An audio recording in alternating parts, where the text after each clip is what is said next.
It's the early 90s in the west suburbs of Chicago. I'm about 3 or 4 years old watching primetime wrestling with my older brother, and we are enthralled by everything about the world of wrestling, right down to the man in the dapper tuxedo interviewing wrestlers. For younger fans who don't know Mean Gene Okerlund, at this time in his career, the hair on the top of his head had migrated down to his upper lip to form this glorious mustache. And on our floor model TV, I gotta say, he looked pretty tan. So I would look at Mean Gene with his tan skin and his mustache, and I would look at my Puerto Rican grandpa and the guys he hung out with, who also had tan skin and mustaches. It comes to this conclusion. Of course, Mean Gene Okerlund was related to us, which meant that he was an uncle. And if he is an uncle, then it follows that it is every Puerto Rican uncle's duty to come over and have a beer with my grandpa.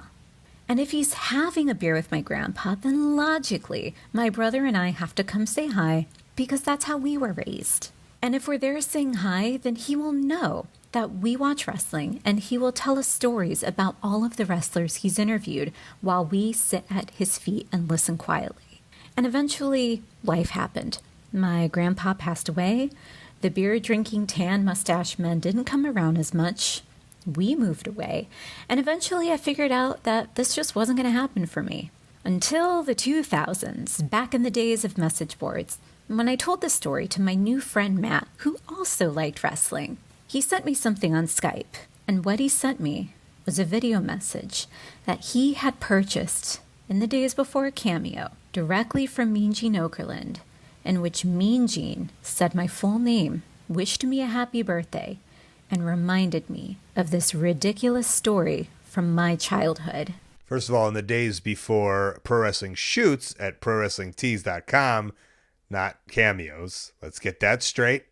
Pro wrestling shoots, prowrestlingtees.com. I love the story. I love the storytelling. A little bit of me wish that Mean Gene would have said in his video that he was your uncle, but we can't have everything, now can we?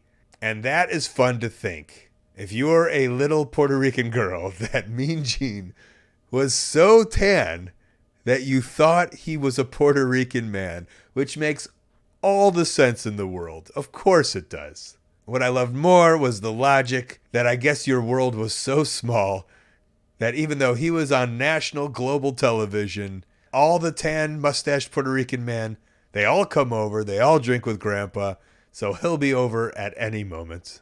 Ah, to be young and a little clueless. It's fun though, right? The best though. Mean Gene thinking he's Puerto Rican. So good.